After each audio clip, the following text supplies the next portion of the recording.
Católica de Petrópolis. Ela se especializou em Linguística e Literatura de Língua Portuguesa aqui também pela nossa instituição.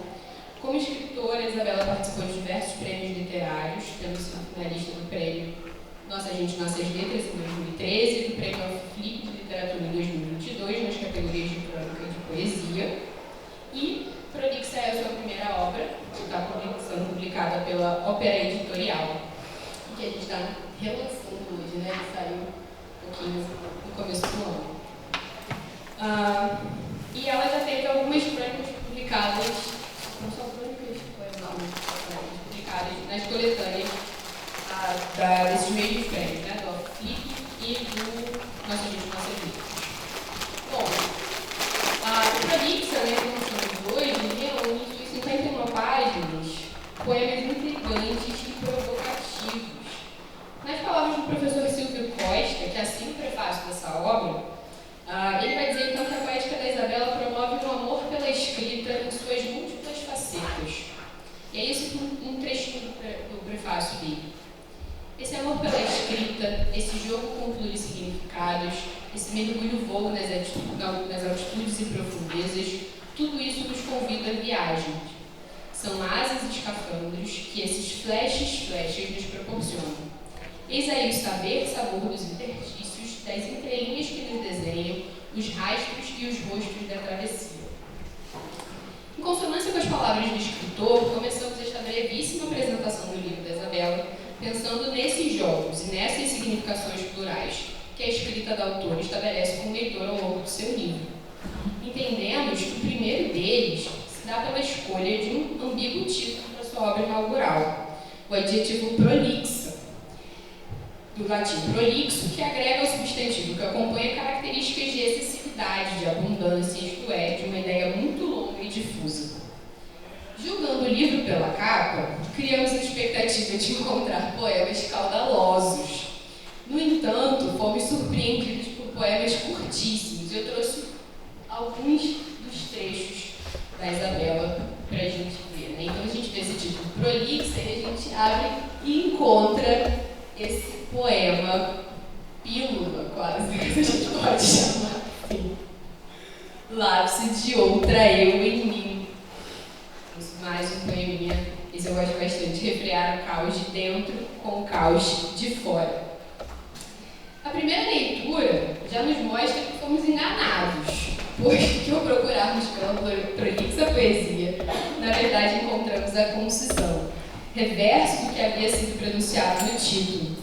Conceito oposto à prolixidade, a concisão é marcada pela sua contenção e pela capacidade de síntese discursiva. Todavia, não podemos deixar de notar que a concisão e síntese, prolixidade ou verborragia são conceitos vagos e insuficientes para ser usados como qualificativos de obras literárias, bem como sua relação com os pares de brevidade e extensão. Esse tipo de caracterização nem sempre corresponde de forma binária aos pares anteriores, e além disso é insuficiente para demonstrar a potência lírica de um texto. Nesse sentido, esclarecemos que não é nossa pretensão adjetivar a obra em questão como concisa, mas sim responder, enquanto leitores de poesia, a uma clara provocação que a escritora nos coloca. Tentamos dar significado ao aparente paradoxo proposto pelos versos flechas e entendemos que a capacidade de fazer poesia com versos mínimos não é uma sentença ou redução, mas é uma qualidade extraordinária de construir significados líricos com uma economia de palavras. A respeito desse poder da síntese na literatura e das características da construção poética, o professor e escritor Carlos Filipe Moisés afirma no ensaio Elogio da Síntese o seguinte: síntese é isto, antídoto mais seguro contra a prolixidade. Mas repare que não é uma questão de estilo ou de forma, não se trata de uma técnica, é uma questão de sentido. O poema concebido sob a égide da síntese registra apenas os núcleos essenciais, não perde tempo com subentendidos, atalhos, implicações, repetições, ornamentos. Como afirmamos nos poemas de Isabela, a concisão é sinônimo de uma poética da economia. A fim de alcançar o máximo de expressividade, a partir do mínimo de palavras, o texto emprega uma série de outros recursos, como a sugestão, as relações de antonímia e de paronímia, o uso contínuo da ironia e de uma brincadeira com o código que faz a escrita e o leitor sorrir. A síntese de seus versos exige um trabalho árduo de precisão, isto isto é, de uma construção de significados que não se deixa limitar pelo vernáculo. Em seus poemas, tudo está a trabalho do sentido ou dos sentidos.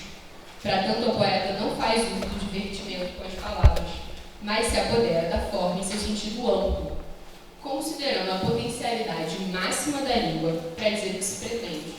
Assim, aproveita-se das entrelinhas físicas e da disposição das palavras no papel como recursos deformadores de sua escrita.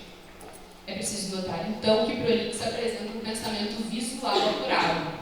Para usar uma expressão cara ao poeta português Alexandre O'Neil, seu texto faz uso de uma série de divertimentos com sinais, observados, por exemplo, no emprego lúdico das notas de rodapé, na inserção de estruturas características das normas da BNT, coisa favorita dos nossos alunos aqui de graduação, ao fim de um poema, de parênteses que aprisionam palavras, né, no caos de dentro, no caos de fora, de cortes no papel, que se fazem como travessões, e nos tantos elementos gráficos espalhados pela obra. E aí eu trouxe um exemplo desse poema que não tem título, né? Papel, relevo curvo, sintomático, inflamável, leviano, só, pedregoso, fulminante e visceral. E todo um trabalho bastante, como eu ver, de autocitação que ela coloca, né? Ali, inclusive, a prova, se você for conferir, é a mesma página do livro. Em outro exemplo, acho que acabou ficando muito pequeno, eu tentei reproduzir exatamente como está no livro, né? Nunca mais dormir em silêncio, é o verso que está lá em cima, e aí ela vai utilizar ali a nota de rodapé, eu vou ler que ficou muito pequeno, ou não deixar que o silêncio me amarre. E esse é talvez seja o meu favorito, né? Que tem ali, o silêncio é mantido no topo da página e tem um verso sussurrado lá no pezinho. Além dos usos referidos, observamos uma constante flutuação da mancha gráfica, que solicita a percepção visual dos poemas. Não basta a leitura de seu texto apenas a decodificação dos significantes. É preciso que encaremos a própria editoração como elemento participante. Como uma pintura de palavras, o desenho se faz no espaço no intervalo entre a letra e o vazio, é muitas vezes fundamental para a interpretação. Vejamos o caso de encarar o precipício. Encarar o precipício é dar o passo. Nesse poema, o poeta faz dos vazios deixados pela tipografia um abismo. A página é uma paisagem vertical, onde o verso seguinte dá o passo e despenca, ou seja, se precipita no precipício do fim da página. Podemos observar em bolsas circulares esse mesmo processo imagético semântico estabelecido entre folha e letra, através de uma sintaxe fragmentada. O livro, mais uma vez, nos pede um processo de leitura que leve em consideração o diálogo entre os versos e a maneira com que os termos são organizados. Como seu conteúdo, o corpo da escrita dança, isomorficamente, por meio de vocábulos que se organizam em semicírculos, que formam uma figura côncava, captando ecos da energia dos movimentos em roda. E aí eu vou me abreviar um pouquinho. Para dizer o seguinte, né? Em Prolixa, né, se a nossa reflexão inicial, né, foi frustrada, né, porque a gente não encontra nenhuma não, né? Pelo menos não a prolixidade esperada, né, nessas páginas, a gente se pergunta onde ela está, né? E a gente acreditamos que essa resposta possa ser dada através da temática da obra. Em Prolix, a presença de um eu poemático que investiga a poesia e a si mesmo através da escrita é uma constante, um dos fios invisíveis que torna a coletânea não apenas um agrupamento de poemas, mas sim uma produção literária coesa. É a procura da poesia, da palavra que reflete sobre si mesmo, sobre quem escreve, o elo que une os poemas em suas diversas expressões. Observamos ainda um sutil uso da primeira pessoa do discurso, de um eu que dispara a palavra e é acertado por ela. Há um sujeito lírico que acorda com o barulho da caneta, ao raspar o papel, uma voz que sussurra, que grita, que sangra, que pare e que embala as palavras. É o mesmo eu que impacientemente se procura, se espia, se espera e se espreita nas entrelinhas. É essa voz que, desde o seu poder contínuo, deseja se autopronunciar por meio de miragens que se multiplicam e que ecoam. a escrita da escrita. Por fim, é por meio desses mesmos espelhos, que o se escreve à medida que se procura desses mesmos versos, e que finalmente chegamos a ela, prolixa, repetitiva, exaustiva, incessante, paciente busca de uma poetisa pela escrita da poesia. E se como a voz poética nos adverte, no final do livro, este foi apenas o primeiro passo. Também nós, leitores, advertimos, mal podemos esperar por tudo aquilo que falta e pelo que a poeta ainda tem por nos dizer. Então, essa foi a minha apresentação. E eu queria agradecer muito a Isabela por estar aqui conosco e ter aceitado lançar esse livro, né? O nosso convite para lançar o livro aqui. Eu vou passar para a palavra para ela.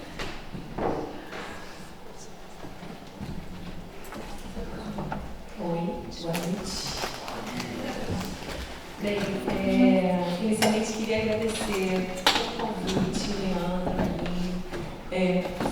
comentei com a Aline, quando ela conversou comigo, que a primeira coisa que eu respondi, né, eu acho que combina bem com a voz que fala aí, eu falei, eu vou chorar.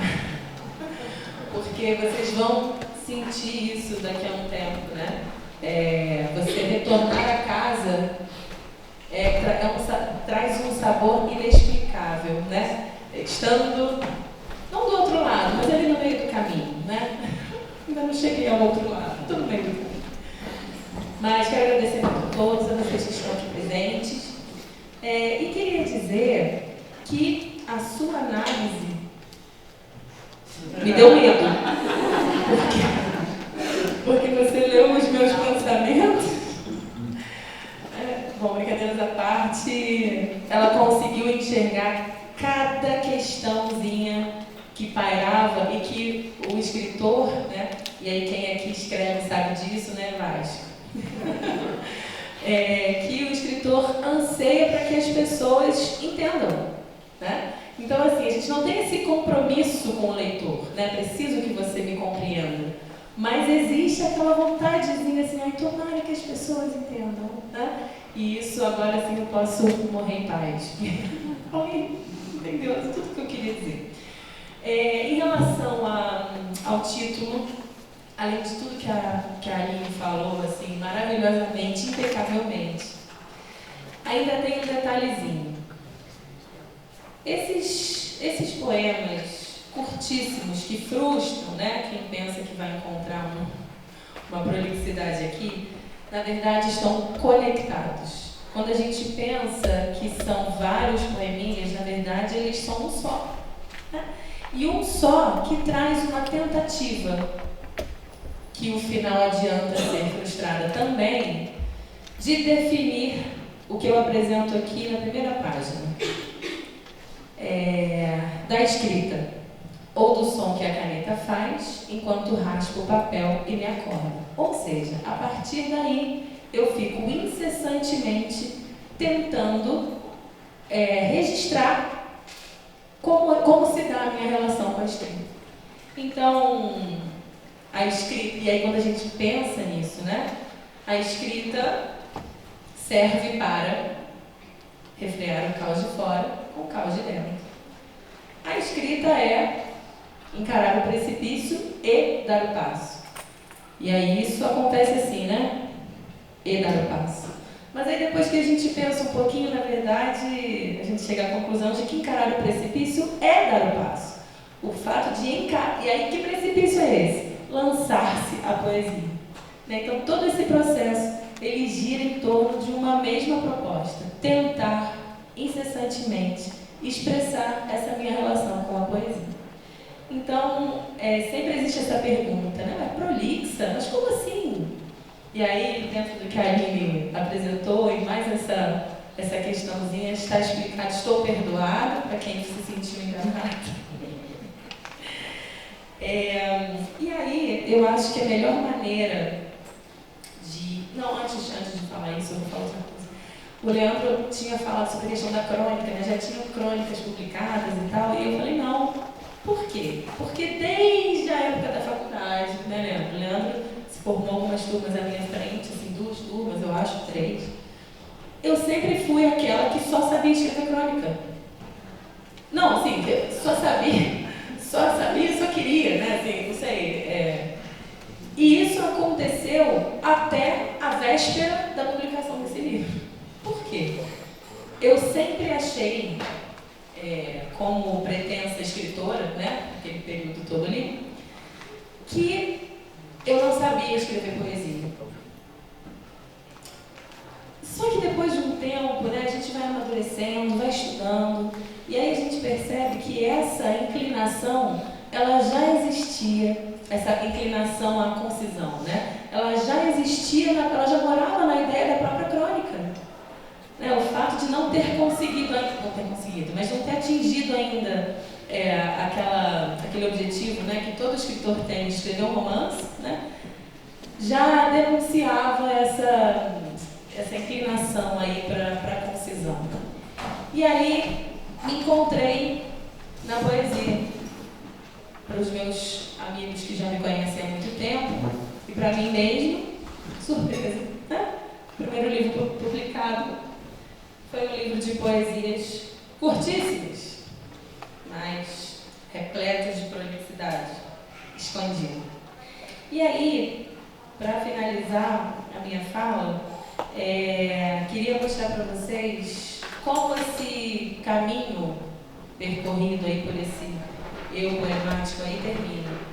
Então, depois de insistentemente passar por esse processo de tentar achar uma maneira de expressar essa minha relação com a escrita, eu chego ali, ó, o que falta dizer? O que não soube, não coube ou não quis. O peso do queixo no cotovelo, o receio da pressa, o que ficou por um triz, eu disse. O que faltou ainda vem, mas vem ao longo da espera. Calma. Calma, que não posso cortar um caminho que ainda não me pertence. Se esse foi só o primeiro passo, não consigo me esperar.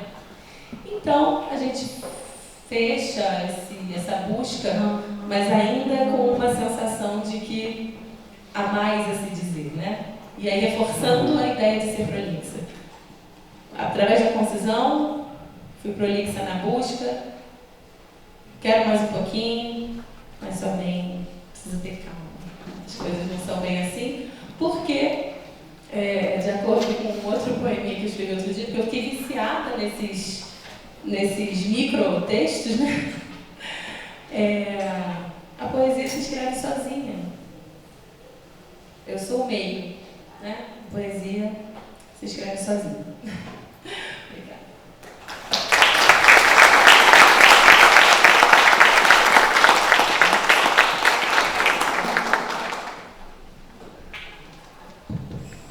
Uma boa noite a todos. Uma grande satisfação que hoje eu estou aqui com vocês e pela primeira vez não dando pontapé no expoente da literatura, por isso que eu brinco com a Aline, né? Passei o filho, acho que ela ficou preocupada que eu vi se o filho estava sendo criado. Mas porque quem fez o convite a Isabela fui eu, né? E aí eu falei com a Aline, eu falei assim, não, estarei lá, claro que eu estarei. Receber minha amiga. Ainda brinquei com ela, olha Isabela, hoje tem jogo do Vasco, eu estou aqui. Então, brincadeiras à parte, eu conheço a Isabela há mais de 20 anos. Que ano você entrou na faculdade, Isabela? 2000, então, eu entrei em 98, exatamente isso. Então, a Isabela, quando ela me presenteou, um dia nós trabalhamos juntos na minha escola, né? Trabalhamos durante um tempo, a Isabela não trabalha mais conosco, nós três trabalhamos juntos na mesma escola. E eu cheguei um dia, tinha dentro da minha pasta um livro, uma dedicatória que a Isabela tinha deixado gentilmente para mim. Ela tinha feito convite, mas eu não pude, né? E ela me mandou. E é isso que eu li. Eu ainda comentei com a Aline, era um dia, porque o meu dia de trabalho é sempre um dia com a Aline, e ainda comentei com a Aline, você já leu o livro da Isabela? Ela falou assim, não, mas ainda vou ler. Eu falei assim, então leia. Só falei assim para ela, então leia. E eu li não vou dizer que foi um jato, mas foi muito rápido, porém foi uma leitura mentirosa. Por quê? Porque a leitura acabou no papel, mas continuou.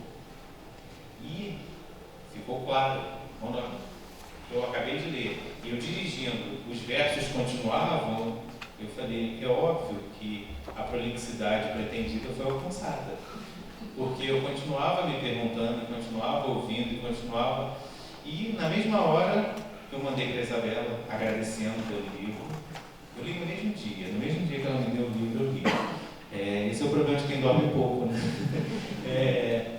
Eu li no mesmo dia e mandei no dia seguinte, ou no mesmo dia, à noite, não me lembro, mandei para a Isabela, né, o agradecimento e fiz o convite a ela. E ela, claro, vai ser muito bom voltar a casa. E aí, logo depois, eu passei a disciplina para a Aline, né? E a Aline falou, como é que eu vou fazer? Eu falei assim, Aline, o convite já foi feito, agora toca o barco. Foi isso que eu falei. E aí, a Aline, aliás, né, dos 3 que vêm, eu tinha feito, foi a mesma coisa, né? Eu já tinha, porque a gente sempre preparava para o próximo semestre, então eu já tinha preparado tudo. E falando do texto em si, acho muito interessante, porque o Ezra Pound, ele fala que literatura é uma palavra carregada de significado. E o que a Isabela faz o tempo todo no livro é explorar o significado da palavra para que você não entenda apenas o que está escrito. Mas, uma vez, eu vou contar uma piada rapidinho, uma vez um aluno meu virou para mim e falou assim, professor, o que é essas estrelinhas? Estrelinhas? O senhor sempre fala que é importante conquistar as estrelinhas. Eu falei, não, meu filho, entre linhas, não é nas estrelinhas. E ele falava, ele era um aluno de 6º ano, nas estrelinhas, o que é isso? A Isabela consegue nas entrelinhas, nos entreversos, digamos assim, nas entrepáginas. E a sensação que eu tive, e ainda bem, né, é que ao ler eu falei assim, a Isabela foi, digamos assim, ela conseguiu jogar de uma forma tão pura que é o mesmo poema, é o único poema que vai se desmembrando, como se fossem na mesma árvore que você tem as folhas sendo jogadas e elas vão sendo perdidas com o passar das páginas. É essa a sensação que eu tive ao longo do texto. E é aquele texto que você fica ruminando. Eu costumo brincar, meus alunos sabem, eu costumo brincar fazendo uma espécie de definição dos autores. Ontem eu estava falando de Jorge Amado com eles, eu falei, o contador de histórias, o contador de histórias da Bahia, uma forma até para o aluno didática, para o aluno perceber. E a Isabela, você termina aquele texto, mas é o texto que não termina. Você terminou o texto, mas a leitura não.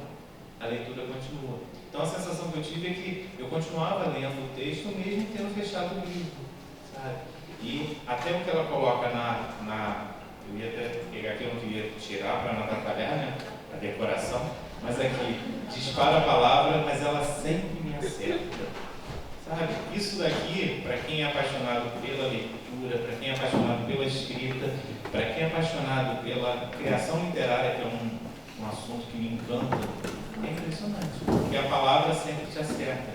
Afinal, vamos lá, ela foi professora também da Isabela, nossa querida Ellen. A Ellen sempre falava, o que traz todos nós aqui? O que traz todos nós que gostamos de ler, independente se tenhamos apenas aqui, nós não temos só alunos de letras, nós temos alunos de pedagogia, nós temos provavelmente de outros cursos, mas o que faz? A palavra. A palavra nos traz aqui. O pedagogo vai utilizar-se da palavra, do exemplo, óbvio, mas a palavra que nos move. Nós somos uma sociedade que se tornou grafocêntrica, mas trabalhamos a oralidade. E a Ellen sempre brincava, não sei se a Isabela se lembra disso, ela falava assim, olha, quem não gosta de mentira, a porta está ali, pode sair. Porque o que nós vamos estudar é mentira. É uma mentira que muitas vezes a verdade que se faz de mentira. Como assim? Porque literatura é isso, é ficção, é imaginação. É mexer com o teu imaginário, é mexer com aquilo que muitas vezes não é concreto e que você vai tentar trabalhar. E o que a Isabela consegue em Prolix é exatamente isso. Fazer com que nós continuemos lendo, ainda que o livro já esteja fechado. Então, Isabela, muito obrigado por ter dito sim. E Aline, o filho é seu. É o contrário.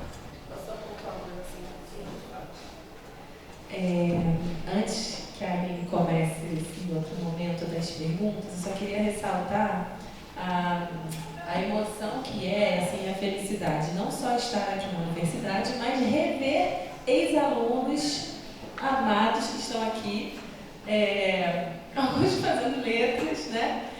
Fico assim, felicíssima por, a partir de agora, né? A partir daqui, estarmos compartilhando esse mesmo caminho, né? Que já vinha se ensaiando aí durante o tempo, veio se concretizando.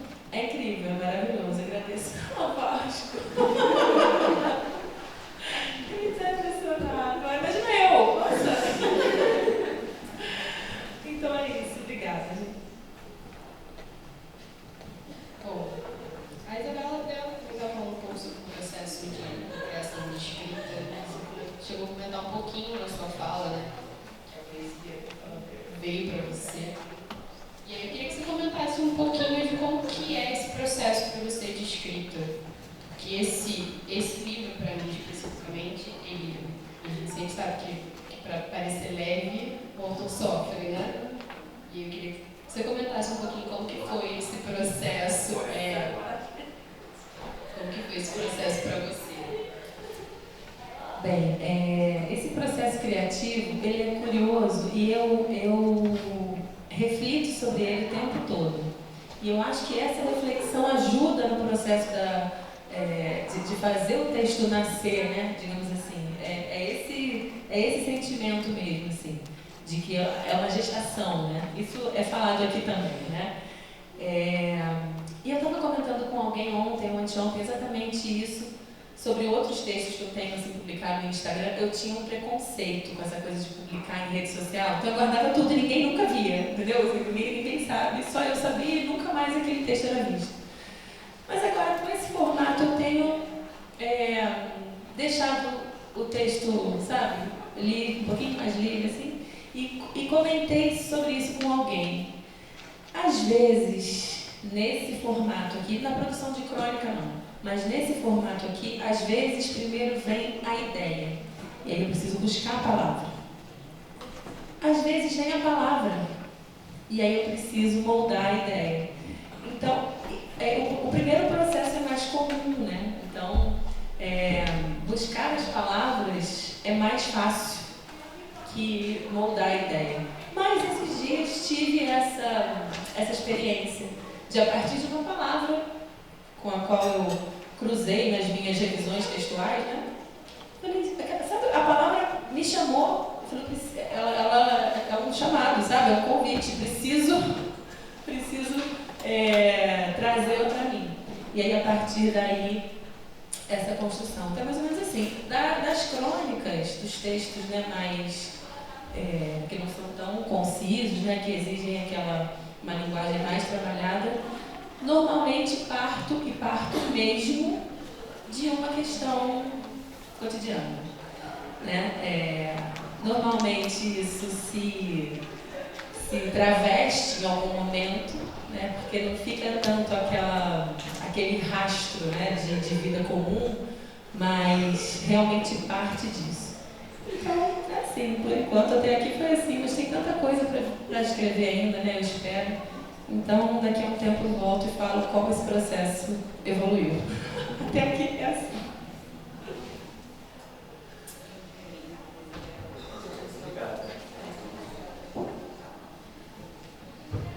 Obrigada.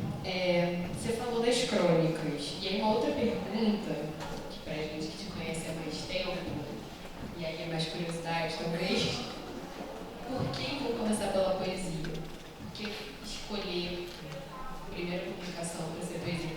Eu estava falando, gastando contar aqui, que a gente estava falando a triste verdade, né? Que a gente escuta de que poesia não vende, infelizmente.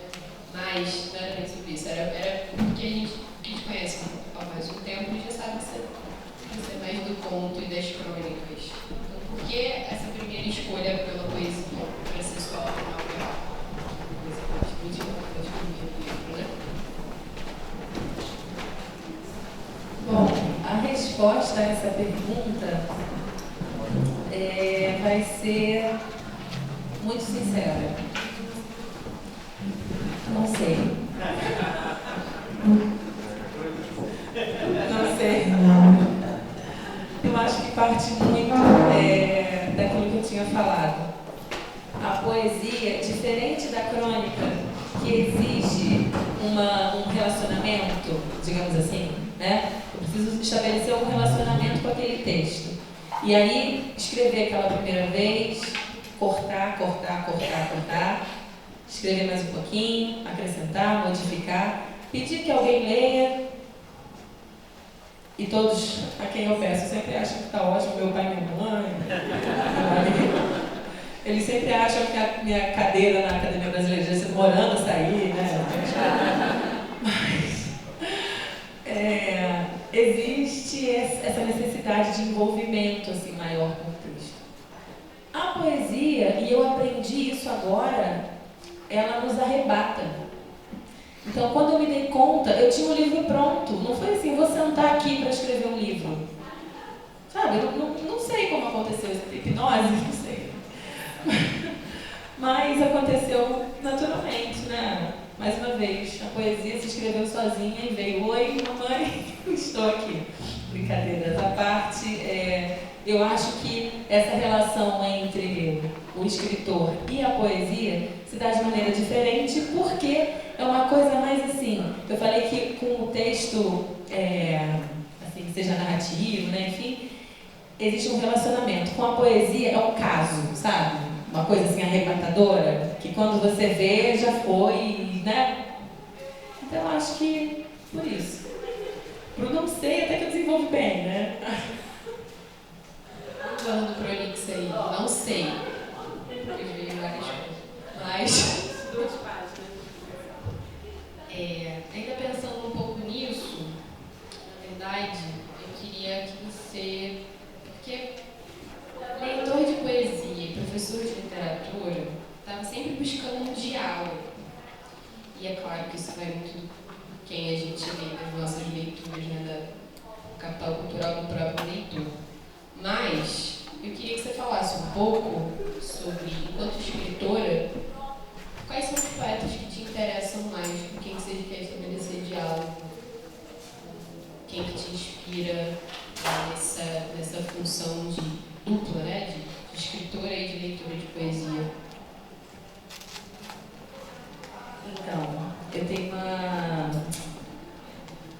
uma visão assim viciada, né? E aí o Leandro deve estar pensando, não é possível que ela diga que a influência da escrita de poesia seja o Rubem Braga da crônica. Não é possível, não vai dizer. Claro que vou. Óbvio que vou. Porque quem ainda não teve oportunidade... achou? Pode ser, mas assim, pensei... a Cecília Meirelles também. Mas se eu não falar sobre o Rubem Braga, eu sinto que eu estou cometendo uma traição, sabe? Então, mesmo que eu não escreva, que neste caso eu não esteja falando das crônicas, aquela linguagem poética, aquela visão, né? A visão poética dentro daquela estrutura de crônica é o que me influenciou a começar a escrever, na verdade, né? A leitura daqueles textos é que vem, assim, de tempos remotos, né, me influenciando. A partir daí, lógico, com a vivência de leitura, né, com o estudo e com tudo mais, a gente vai recolhendo ao longo do caminho todas as influências que um bom aluno de letras pode recolher, né? Aqueles que, eu lembro da minha época, no primeiro dia, acho que foi no primeiro dia de aula mesmo, teve aquela aula inaugural, né? E aí, um daqueles alunos que começam e depois desistem, o professor fez uma pergunta retórica, obviamente, perguntando assim: afinal de contas, quem aqui do curso de letras não gosta de ler? Né? Assim, quando ele planejou aquele momento, ele achou que era o ponto alto da fala dele, até que uma colega que saiu depois falou: eu. Então, assim, não sei como seria a experiência dessa pessoa no curso de letras sem gostar de ler, mas enfim, eu acho que quando a gente escolhe esse curso, né, a gente já sabe que tem muito a recolher pelo caminho. Então, vir recolhendo ao longo da vida e chegando, como cheguei tem, que dia é hoje? 31, 11 dias, aos 40 anos, a gente começa a pegar tudo aquilo que foi recolhido, volta lá na cestinha e reinterpreta, né? Consegue enxergar todos aqueles livros que foram lidos ao longo desses últimos 30 anos e entende de outra maneira, consegue enxergar algumas questões que eu não enxergava antes, né? Então eu acho que se dizem que aos 40 que a gente começa a viver, ainda tenho muito a descobrir nas leituras que eu já fiz, né? Então, é isso, vou bem brava, desculpa, não teve jeito. Cecília Meirelles, porque não dá para deixar de falar. E tantos outros. É estranho falar um, né? Peguem lá a biblioteca, vocês vão ver quem me inspirou, tá bom? Me surpreendeu. Quem conhece a Isabela sabe que ela tem um amor longo, né, e fiel ao Rubem Braga. E aí, eu queria falar, na verdade, perguntar para você, porque esse evento, obviamente, é sobre literatura, mas a gente tem aqui, né, uma série de professores em formação, então, não é de letras, não só de pedagogia. E aí, eu queria que você comentasse um pouco sobre a sua experiência como professora, né, e escritora, como que você, né, docente, lida com esses trabalhos de leitura e de escrita criativa dos seus alunos. Porque eu acho que você tem bastante coisa interessante para falar sobre isso. Tem, por um momento, enquanto ela falou, né, da sua experiência como professora, como é que você falou? Como professora, como escritora, né? Por algum momento eu fiquei com frio na barriga, que eu achei que ela ia falar como diretora. Nessa época eu fiquei.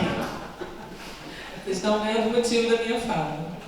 Enfim, eu fui diretora. A Isabela foi nossa diretora no colégio, onde ela e eu trabalhamos.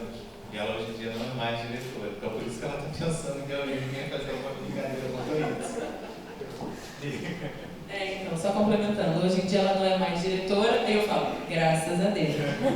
Não tem sido uma experiência ruim, mas eu sou professora. Foi uma experiência que contribuiu no amadurecimento necessário a todos, profissional, pessoal, né? Mas digo graças a Deus, não por causa da presença dos meus amigos, mas porque eu sou professora.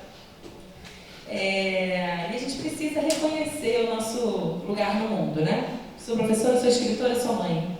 Né? Assim, vamos dizer, filha e esposa. Acho que só, né? Por enquanto. Então a pergunta... sim. Prolixa. Então, por que eu estou dizendo eu sou professora? E essa informação foi importante. Quando eu me propus a ser diretora da escola, eu pensei, juro, e eu nunca tive a oportunidade de falar isso para os meus colegas, então acho que diante dessa fala eles vão perdoar muitas questões das quais eles discordaram na época.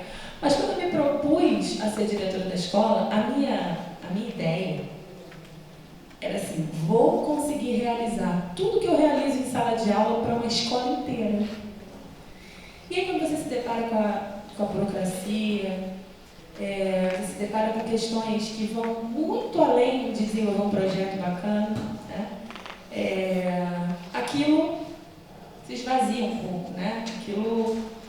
Então, depois que eu voltei, e aí eu digo assim, não depois que eu saí da função, da direção, depois que eu saí da escola, depois que eu voltei ao meu ofício de professora normalmente, e que eu consegui voltar a realizar o que eu gosto de realizar, eu acordo todos os dias, futuros professores, pensando, meu salário é baixo, me pago mal, o professor tinha que ser mais valorizado no Brasil. Isso está sempre ali. Mas o que eu penso eu sou a pessoa mais feliz do mundo na minha profissão. E isso não tem preço. Quer dizer, o preço é o que todo mundo sabe, né? Tem estado disposta a pagar. Mas eu desejo, né? E isso é uma luta diária, na verdade, e quando a gente encontra nos alunos uma predisposição também para comprar a sua ideia, né, isso ajuda muito. Então, assim, posso, para não me estender muito, posso exemplificar com um projeto que estou desenvolvendo agora, no CEP Cecília Meirelles, onde eu sou professora, com uma turma de 2º ano integral, em que estamos escrevendo um livro que vai ser publicado. Quer dizer, estamos não, eles estão, né? Então, junto com conteúdo de gramática, de literatura, de redação, conversamos um dia, e quem já foi meu aluno sabe como eu sou, depois de eles terem ganhado vários prêmios com outros projetos ligados à literatura, então eles têm lá o Talentos dos Adolescentes, que ganhou prêmios aí nacionais em relação ao projeto, ligados à leitura, né, especificamente, e à produção artística através da leitura. Eu, nessa turma de 7 alunos, porque o integral, né, eles chegam, se matriculam 40 no primeiro ano, e eles vão saindo, e ficam aqueles que querem ficar. Mas aqueles que querem ficar, eles querem muito, e eles topam tudo. E eles se propõem, essa turma especificamente é maravilhosa. Então, um dia, com o jeito que os meus alunos conhecem, eu falei assim, vamos escrever um livro? E eles falaram, vamos! Eu falei, então vamos agora. Fui lá, peguei os Chromebooks. Nós já vínhamos trabalhando em literatura essas questões de criação literária. A piada interna da turma por que coxa ser bonita? Por que bonita esse coxa? Né? Enfim, referências literárias, Machado de Assis. Então, nos propusemos intercalando com o conteúdo que a gente precisa cumprir, né, seguir nesse processo. Depois, quem quiser, em breve a gente vai publicar ainda esse ano, com os nossos 7 autores, né, à medida que eles vão escrevendo.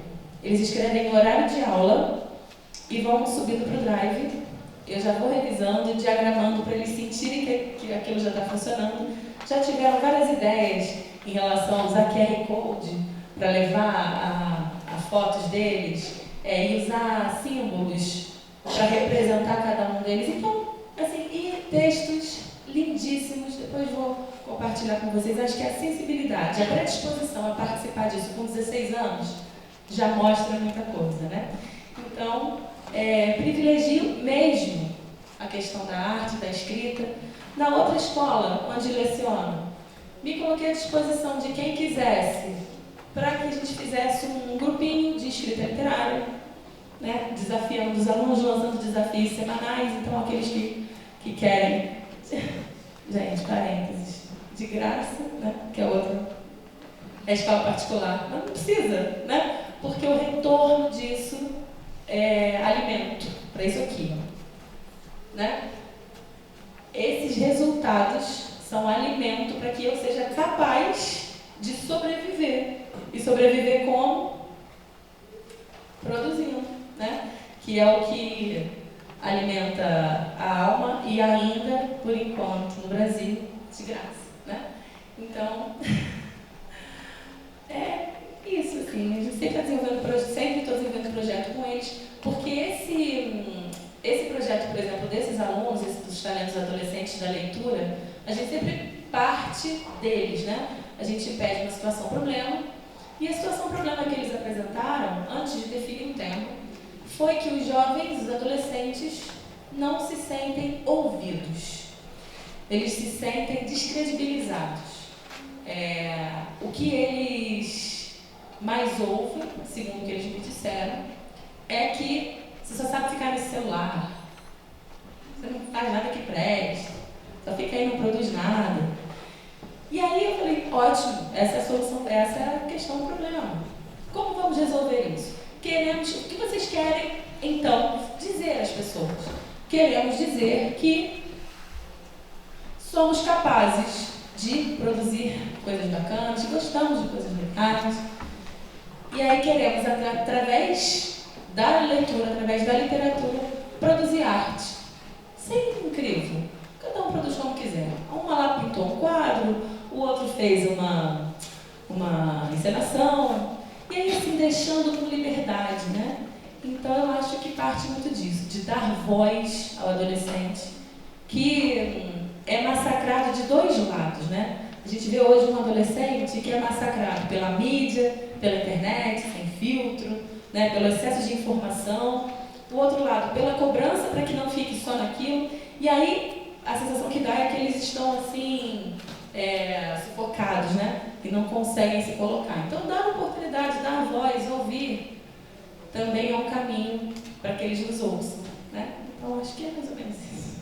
Estou experimentando também, depois eu te falo se isso é. Obrigada. Queria muito que você comentasse sobre o seu papel também, não só como produtora, né, de conteúdo literário, mas também de orientação, né, nesse sentido, principalmente para os nossos alunos em que a gente fica tão angustiado às vezes de como levar, né, esses textos para eles. Eu tenho uma última pergunta, não sei se Leandro quer fazer alguma pergunta. Você comentou um pouco de você estar publicando alguma coisa no Instagram, que você tem divulgado, né, alguns poemas, e aí eu queria que você falasse pra gente, pelo menos se vem alguma coisa, quais são as coisas futuras, como diria Machado de Assis, para a Isabela escritora, se você já pensa no próximo livro, se ele ainda está na formação, se ele ainda está em gestação. Eu queria que você comentasse um pouquinho dos seus projetos para o futuro, que a gente pode esperar aí. Estou rindo do que eu vou falar. Ela falou que a gente pode esperar. E aí a minha resposta é: se vocês tiverem paciência, vocês podem esperar. Na verdade, assim, eu tenho em processo de criação 2 livros que não tem nada a ver com esses poemas do Instagram, que por enquanto são assim, momentos, né? Tive uma ideia, escrevi e postei, é isso. Mas esses 2 livros que estão sendo escritos assim ao longo da espera, né? Como eu falei para vocês, é um livro que na verdade nasceu de 2 crônicas, quer dizer, nasceu de uma que se tornou 2 e aí vai se tornar um romance, que fala sobre Isabel Quevedo. Quem é Isabel Quevedo? Isabel Quevedo é uma chilena que passou o seu e-mail achando que estava fazendo apelando para a praticidade, né? Cadastrou lá no banco onde ela tem conta, onde tem o cartão de crédito, enfim. Colocou lá um e-mail para receber a notificação das transações. Só que em vez de fornecer o e-mail dela, ela forneceu o meu. E aí, isso é real. E aí, em vez de ficar muito chateada com aquilo, toda hora, Isabel Quevedo, em espanhol, eu não coloquei para o spam, não. Eu falei, vamos ver quem é esta criatura. E aí, descobri que ela era chilena, olhei lá o nome do banco, aí fala assim, você gastou, eu não tenho acesso a informações privadas, assim, né? Mas assim, em espanhol, você gastou 2.600, não sei qual é a moeda lá, no mercado, não sei o que. Aí não sei o que no carreiro, caixa eletrônica. E aí eu falei, gente, que coisa incrível. Vou escrever sobre isso. Escrevi a primeira crônica, uma página, falando sobre esse processo. No dia seguinte, eu reli. Eu falei, gente, mas falei rapidamente sobre essa questão, sobre o e-mail e o quanto é interessante pensar. E aí aquilo me despertou, mas quem será a Isabel Quevedo? E aí comecei a projetar personalidades possíveis. Então, projetei lá 3 personagens. Será que ela é uma secretária de um consultório separada do marido, que não quis tirar o sobrenome? O Quevedo era do marido, ela não quis tirar porque ela não queria ter se separado, ele foi embora. Mas eu estou achando que, na verdade, ela é estudante de agronomia. E ela, todo dia quando sai de manhã, ela olha para os Alpes e ela pesquisa a uva na formação do vinho chileno. Mas pensando bem, eu acho que ela é filha de um médico. E aí tem lá o nome do médico. José Yanes Quevedo. Mas ela não queria depender do pai médico, que pagava para ela a faculdade de medicina. Então ela cortou o sobrenome amigo, jogou o Yanes fora, ficou só com o Quevedo. Tinha ali, com o namorado que era artista de rua, ficaram ali. O namorado era poeta. Gente, mas vem exatamente na minha cabeça essas pessoas, eu não sei. O namorado era aqueles poetas de rua que assim, ficava declamando Neruda, mas no meio ele colocava poemas dele. Né? O pessoal achava maravilhoso junto. Então, eu venho nesse processo de imaginar quem será Isabel Quevedo. Né? E aí isso está se tornando um romance.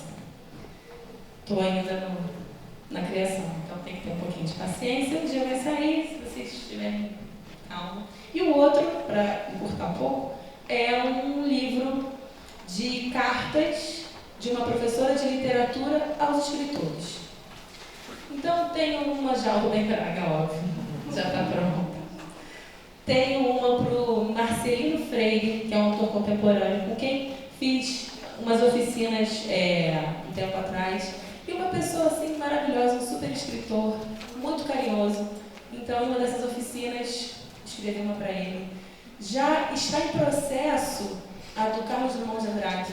Então, assim, um texto assim, quase que didático, né? Porque nessas cartas eu apresento ali traços da obra de cada um e a minha relação com esses autores. Então, assim, por enquanto, é isso. E o Instagram, tá lá. De vez em quando surge alguma coisa, aí bota foto das crianças, aí um poema. Aí uma selfie e um outro poema. Então, na liberdade, entendeu? Na liberdade criativa, sem compromisso. Investindo isso aí. Prometo que não vou demorar muito não. Queria te fazer só 2 perguntas, Isabela. Partindo disso que você colocou agora. Você entrou em contato com a Isabela? Então. Eu comentei sobre isso com os meus alunos de ensino médio. E aí eles perguntaram, mas você vai tentar falar com ela? Eu falei, claro que não, vai destruir a minha história. A partir do momento que ela disser quem ela é, eu não vou conseguir pensar em mais nada. E aí eles acabou. E aí eles acharam no Instagram. Eu falei, não me mostra, eu não quero saber. E aí eles, professora, por favor, deixa a gente entrar em contato com ela. Eu falei, não, por favor. Aí assim, se eles entrarem em contato, não sei, mas que ela não me procurou até hoje. E aí a outra não é nenhuma pergunta, é só fazer uma menção, né, que nós, a Lilian durante a leitura ela fez a menção, mas eu acho que vale a pena fazer um comentário que além do livro que nós já mencionamos, o prefácio é feito por um grande amigo nosso, o Silvio, e é de uma delicadeza. O Silvio sempre lembra das peças de teatro, uma pessoa maravilhosa. Então, assim, acho que o livro de poemas já começa pelo prefácio do Silvio. Tá? Silvio Costa Filho, que é uma pessoa genial que conhece, sabe? Um grande amigo nosso. Então, só queria deixar registrado, ainda mais que está sendo gravado, né? Para a gente deixar registrado isso. E um último comentário é que, há alguns anos, nós lançamos aqui, você também conhece o Silvio Adalberto, o lançamento dele, que era um poema que ele batizou de poemínimos, que eram poemas curtos. E quando a Isabela ia falando dos poemas que são viciantes, e o Silvio falava comigo, o Silvio, meu amigo pessoal, o Silvio falava, isso é viciante, você começa, é sempre um jogo, agora eu quero fazer um menor, agora eu quero fazer um mais possível, agora eu quero fazer um que inicie e termine desse jeito. Eu acho que é essa coisa que nós que amamos a escrita, são os desafios que nós acabamos impondo a nós mesmos. Bom, gente, agora vou passar um beijo para os alunos. Se alguém tiver alguma pergunta para a Isabela, pode ficar à vontade. A Isabela tem vários ex-alunos por aí, espalhados. Só os ex-alunos. Os ex-alunos, todo mundo. Família, por favor. Família, amigos. Se quiser fazer pergunta, a gente tem o tempo. Daqui a pouco eu ia perguntar quando acaba. Podemos ir. Ah lá, vai.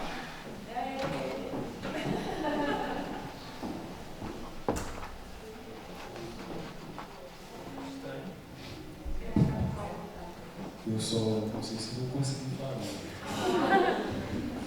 Não é uma pergunta, é mais parabenizar mesmo, porque no segundo ano do ensino médio, eu lembro do momento que você planejava esse momento aqui agora, de publicação, de você como se lançando nesse mercado de escritora.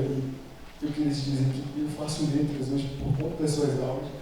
E eu queria que você soubesse que você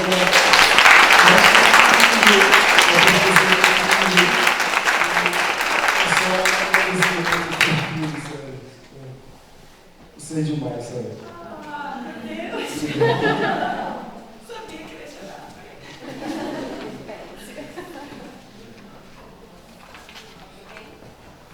Depois que tu acabar a história, tu avisa pra gente saber quem é a Isabel, por favor. Ampla divulgação na cidade de Petrópolis. Mas tem alguém aqui que vai entrar em contato com a Isabel. Eu já achei ela no Instagram, já achei. Sabia? Assim, além de tudo, além do medo de a história ser assim, né, meio destruída, eu tenho medo de ser processada.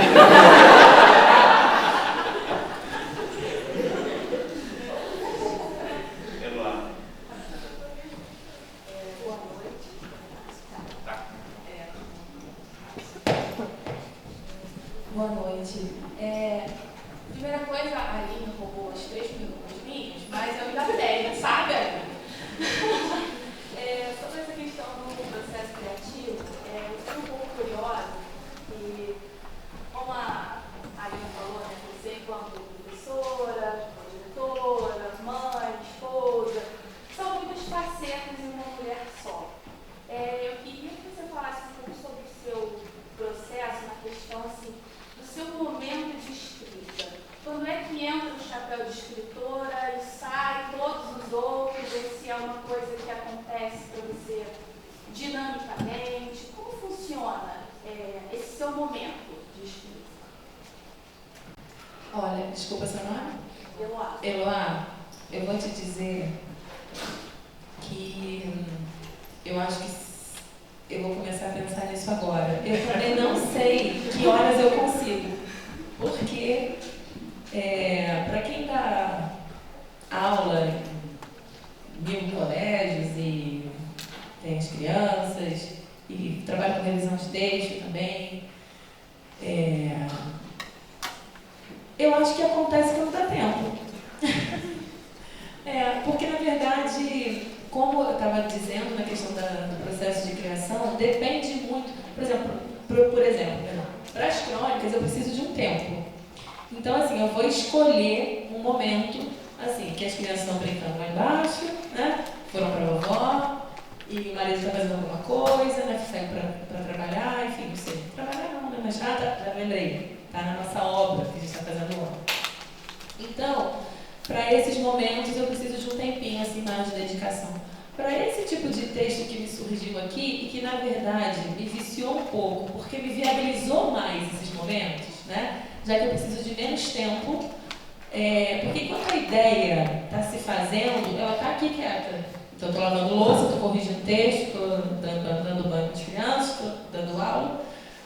Mas até que eu tenha aquela ideia já pronta, né, desses poeminhas, eu só vou sentar para escrever e, na verdade, nem sento para escrever, eu abro lá o Canva, né, ou o Samsung Notes, escrevo ali e pronto.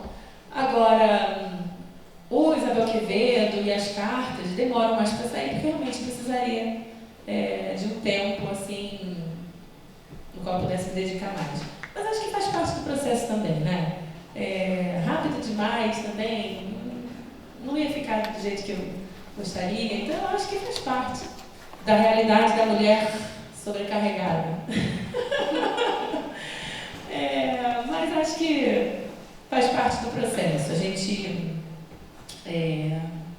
aprende a lidar com essas questões. E, desculpem os afetados pela minha fala, mulher consegue fazer muita coisa ao mesmo tempo, né?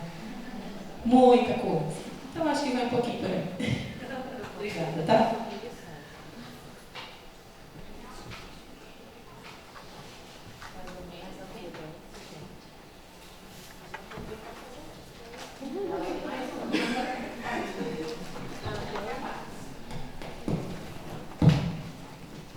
Essa é mais curtinha. Essa é mais curtinha, é mais em relação ao que eu achei interessante na poesia, foi a forma, né? Porque, para mim, bateu muito de frente com a forma da narração e da crônica, que você disse que foi o que te apeteceu desde o princípio. Eu queria saber o porquê dessa escolha dessa forma assim, tão peculiar e se meio que a intenção do texto te influenciou a criar essa forma assim também. Bom, na verdade, eu posso, tentando quantificar isso, eu acho que metade da construção do que se diz aqui está no uso desses recursos, né? Eu acho que você, aliando a palavra aos espaços, aos recursos que são usados, né, a um itálico, um parêntese, um colchete, uma nota de rodapé, né, uma forma de citação, eu acho que tudo isso contribui para que se chegue à mensagem pretendida. Então, eu acho que se eu tivesse colocado ali as mesmas exatas palavras numa outra disposição não significativa, assim, né, que não trouxesse uma contribuição para que se chegasse ao efeito final, eu acho que o efeito seria outro, né? Então, acho que faz parte do processo, né? Dentro da poesia, os espaços vazios também são poesia.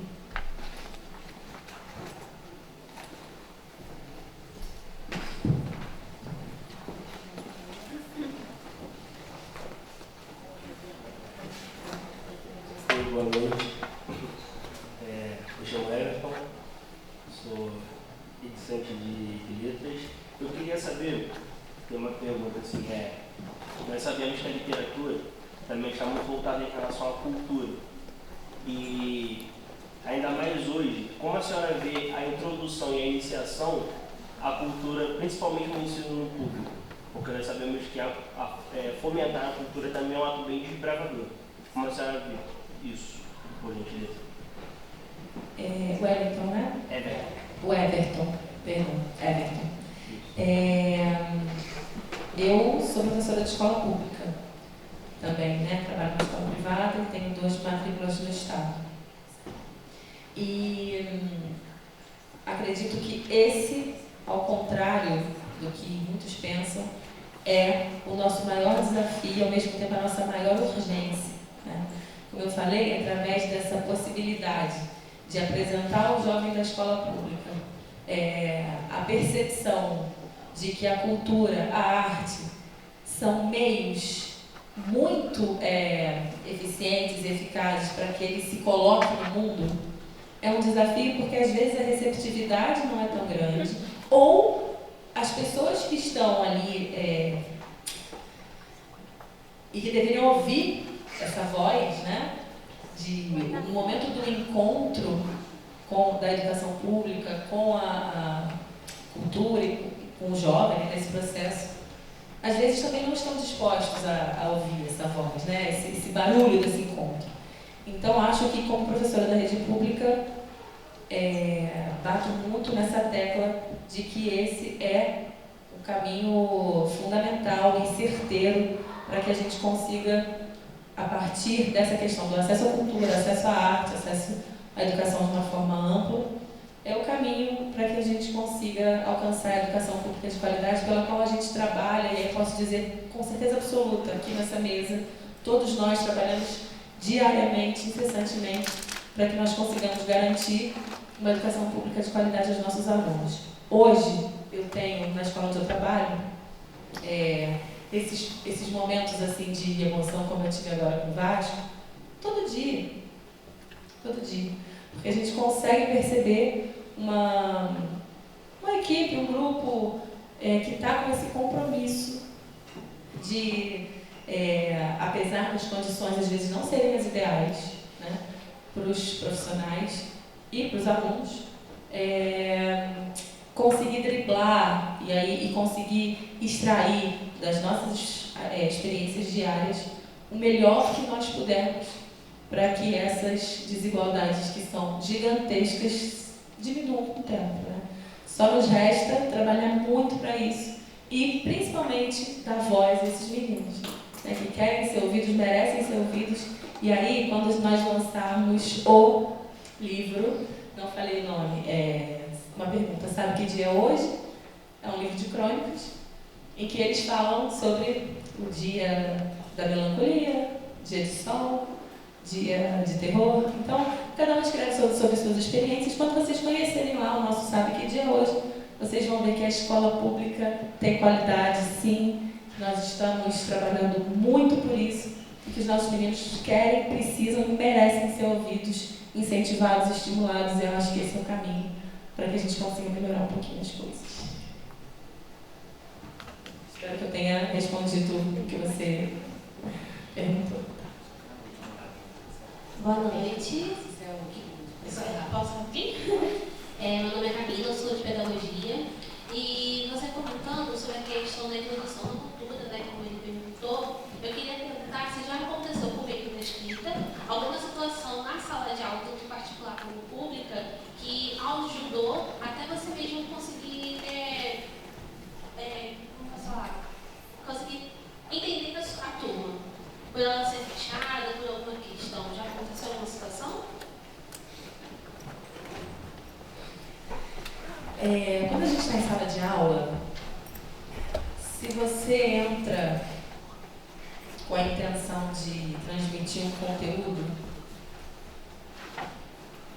e aí assim, né, quem já está nesse meio e ouve aquelas falas assim, eu vim aqui para dar minha aula, dou minha aula e vou embora, né? Minha aula custa o tempo que ela dura, né? Aquelas falas que a gente ouve assim, de vez em quando. Não é professor. Porque todo o trabalho que você desenvolve ali, ele depende de uma interação com o seu aluno. Você precisa, e aí assim, conselho de classe, vocês vão ver isso muito ainda, conselho de classe, né?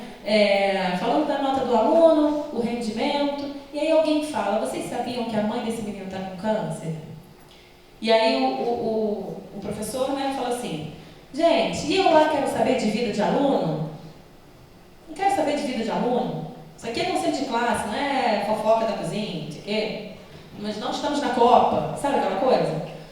Mas se eu não sei que o menino está com um problema gravíssimo na família, como eu vou desconsiderar essa situação no rendimento dele, não só escolar, em todos os aspectos? Então, assim, não só através da escrita, da arte, da interação em relação à cultura, mas na sua vivência com o seu aluno, você precisa entender que aquilo ali é uma pessoa que passa por processos complexos e que o rendimento dele na escola depende de muitas questões. E a gente precisa levar isso em consideração. E a arte, às vezes, é um meio para que a gente encontre essa troca e, às vezes, é uma maneira para que ele extravase também essa necessidade que tem de passar por percalços, às vezes, né, por momentos difíceis pelos quais todos passamos, mas pode ser um caminho para que a gente consiga estabelecer essa troca com o aluno e possamos oferecer a ele essa possibilidade de se sentir melhor, né, assim, tornar viável a presença dele ali naquele ambiente em que ele tem que interagir com tantas pessoas, tantas situações também, com outros problemas, outras questões, né, outros desejos. Então, acho que isso faz parte do nosso processo educativo, né? Tudo isso faz parte do nosso trabalho a partir do momento que a gente bota o pé no portão. Então, acho que é mais ou menos isso. Bom, gente, a gente precisa encerrar agora, porque tem 3 aulas. Eu queria agradecer muito a Isabela, assim, de novo, por ter dito sim, por ter aceitado trazer aqui o primeiro filho, né, literário dela para lançar com a gente. Quero agradecer também ao Leandro, que fez, todos sabemos, um esforço para estar aqui com a gente hoje, não é? E agradecer a todo mundo que veio, a família da Isabela, que está aqui, então está super emocionada.